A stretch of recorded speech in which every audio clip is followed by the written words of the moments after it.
Hello and welcome to Social Wednesday with Evolutz. This is our 19th episode and today's guest is Mike Hurst. Mike has spent over 30 years in the security profession as a recruiter and a consultant. He is the director of HJA Consult and allsecurityevents.com. He has held several volunteer leadership roles and is currently the UK director of the IFPO, the International Foundation for Protection Officers. Thanks again, Mike, for being here. Thank you for asking me. Looking forward to it. Well, Social Wednesday is a series where guests play a game of 12 questions and have less than 10 seconds to answer. Mike has not seen the questions before, and this is not rehearsed. Are you ready? Yes. Okay, question 1. What is your favorite movie? Oh, I don't know. So there's films I like a lot and I've seen once and don't want to see again. But there's films like things like Star Wars. I can watch those over and over again, and some of the Marvel, probably Star Wars, I suppose. Oh, the other thing is Harry Potter. The Harry Potter series. My daughter and I particularly, we watched them over and over again. So yes, well, those. I mean, it's fun, escapism. Question 2. What piece of advice would you give to a young professional straight out of university?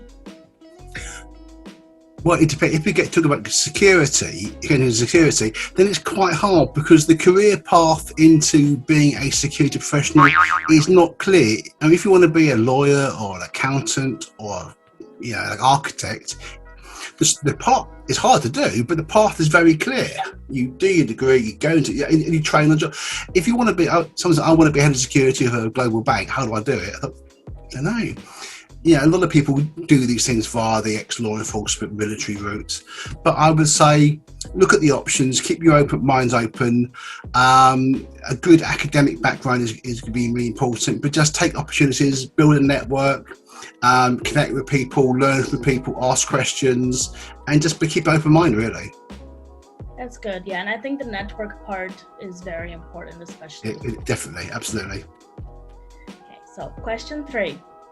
If you could travel anywhere in the world right now, where would you go? I'd probably go to Singapore, the Far East. The reason I've been there before, but my brother lives in Singapore, and normally he travels a lot of business. I've not seen him for a couple of years now. I mean, we talk on FaceTime and stuff all the time, twice a week or something. So I'd probably Singapore. Failing that, if I could sort of, teleport somewhere, I might go Australia or something, because Australia I've always fancied, but it's just so far. If they can move it nearer, then maybe we'll look at it, but it's just a long, long way. I've never been to Australia or Singapore, so... Singapore's got. I mean, I've been to Singapore and I've been to Hong Kong and Bali. Bali's great as well because that's sort of not far. But probably is good experience if you can.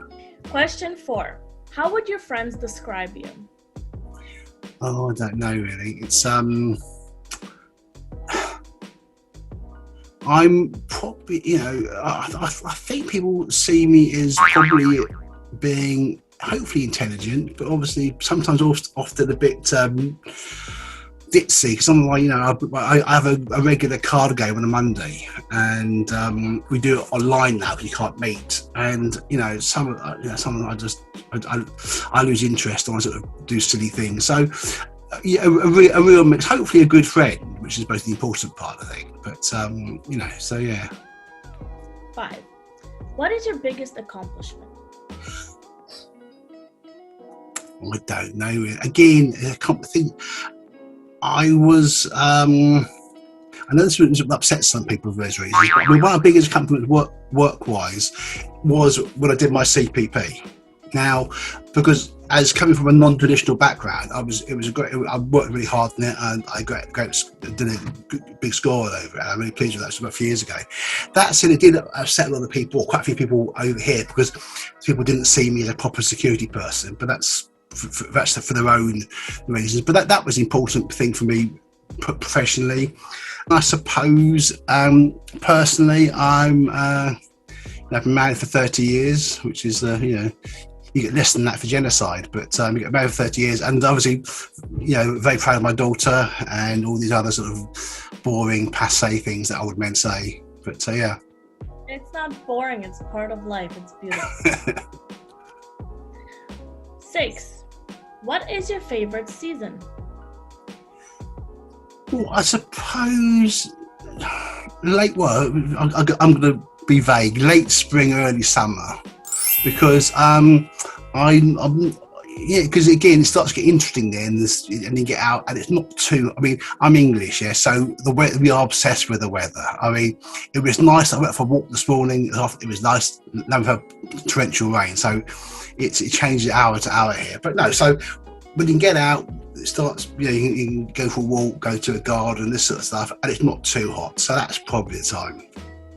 I'm a spring or fall type of girl. You know, where you wear a sweater.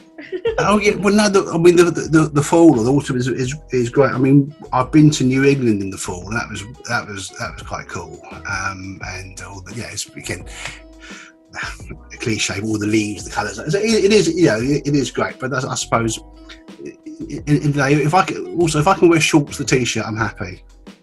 That's true. I agree with you on that. Question 7. What inspires you to do what you do within the security industry? I've been doing it a long time. Some of it just habit. It's what I do. I do this. And again, obviously, we all work. We all have bills to pay and this sort of stuff. So that's there's a from the day job as a recruiter and this kind of thing. I'm keen to do things. It is, being a recruiter is rewarding in the sense that you are able to match people together, fill a vacancy with a company, find someone a good role, and that's really good. When you put someone into a role and they do well and they exceed, that's really encouraging. As long as it's exciting for you, that's all that matters. Question 8. Do you have any hidden talents? No. If I've got a talent, I'll tell you about it. It's not really. No, I mean, I got the moves, yeah. But that's another story, yeah. But no, I mean, no. Question 9. Do you have tea or coffee in the morning? Because I'm a coffee girl, so I'm just curious. Tea, always tea. I can't have coffee till mid-morning. I find it's fun enough. I do have a coffee here, but that's because I've got a low afternoon meetings. But no, I liked the first couple of drinks. They must be a tea. And what's your favorite tea?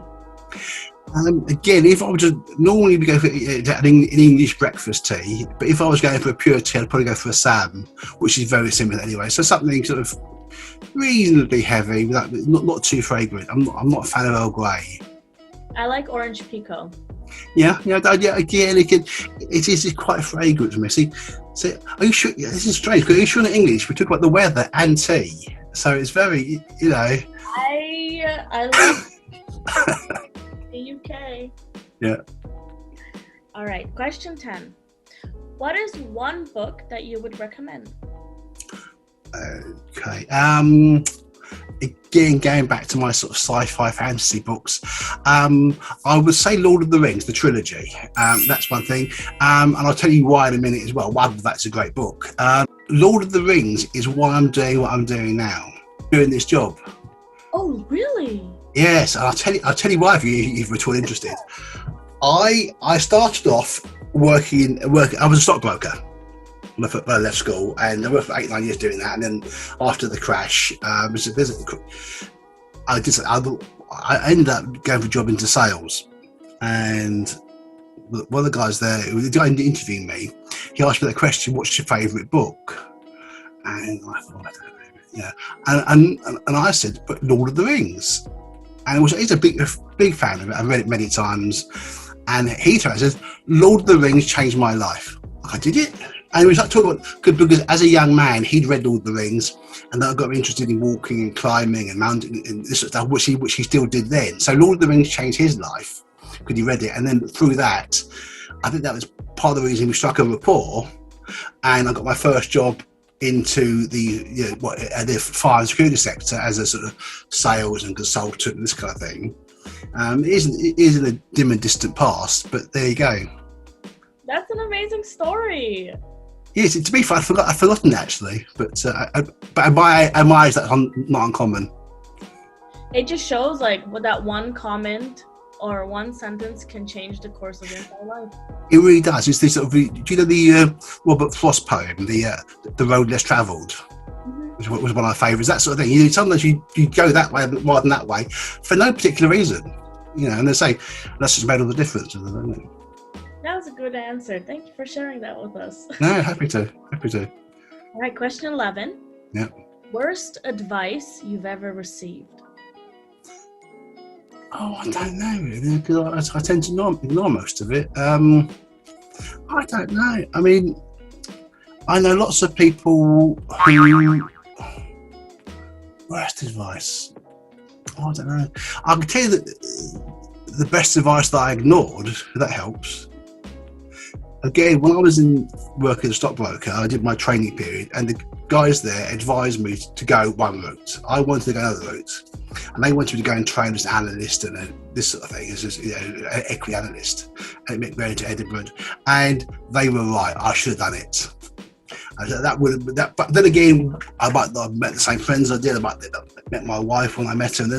So you don't know the road less travelled. But that was career-wise, they were right, I was wrong. And final question: do you believe in manifestation? No. Oh wow! Why? I get. Oh, just a bit awkward now. I think that's the wrong question. It's not why I don't believe in it. It's why what if I say, why do you believe in something? Because lots of things I don't believe in. I mean, I don't believe in most things.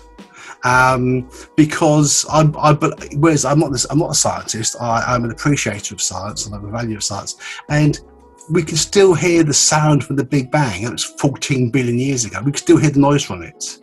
All these things. If it was there, we'd have found it by now. In the same way, because I don't believe in Father Christmas. I don't believe in Easter Bunny because I've got no reason to believe in Easter Bunny. I've got no reason to believe in manifestation or anything else supernatural. So this question is, it's almost not, I mean, the things I don't believe Star Wars is real. Or Lord of the Rings, although I do wish there were hobbits and elves, perhaps not orcs, because we can do without orcs, but the rest of it would be great. But I don't believe in it. But it's it's lots of the things I don't believe in are huge. Well, thank you so much for playing. What did you think of the game and questions? It was fun. It was fun. I think of 12 questions to ask you next time.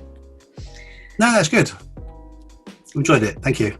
Thank you. But before we do end the episode, I would like you to share with us about what you do at IFPO and tell us more about the new e-learning platform that IFPO launched. So please tell us. Well, thank you. Thanks for the opportunity. IFPO I set up the IFPO UK. It's been going 30 odd years globally, but it wasn't very big in the UK. So we set it up as a entity over here last year, and it's very much about supporting the frontline officers in education, career development, and then more recently in mental health and well-being. So part of it is I don't like talking about stuff just generally. If we can do it, let's do it. So it's solutions, not problems. So we drove it through a company called Neurology that we're working with, and we put together this really good e-learning platform. You can find it at learn.ifpo.uk. There's the plug. But we've got 6 programs at the moment because there's lots of gaps in the marketplace. There's lots of training. I mean, in the UK, being a security officer is a licensable activity. I know it isn't always in the US, North America, but there is some training, but very basic training. So we want people to be better at doing their job because it give a career to people, give a career path to people, but also it makes us all safe. If people are better educated, better trained, it attracts people into the profession, and they're better able to protect us and do their job. So that's what it's about. Really, really pleased with it. We launched it 2 weeks ago or something, but please have a look at it. Whereas much of it is UK focused, a lot of the issues we're covering, particularly some of the ones we're rolling out, like EDI and mental health issues for the next few months, are really good and are global issues. So, I take the opportunity to give it a plug. Yeah, of course. Thank you for sharing with us. No, thank you. And this concludes episode 19 of Social Wednesday with Evolutz. Stay tuned for the next episode. And in the meantime, if you have any questions that you'd like to ask our next guest or even recommend a guest for this series, comment below. And thanks again for watching, and see you in 2 weeks. Bye. Good job. That's it. How was that? Is that okay? Yes, that was perfect. That was great. That's good. Yeah. So that was fun. I enjoyed it actually. I enjoyed it. Yeah.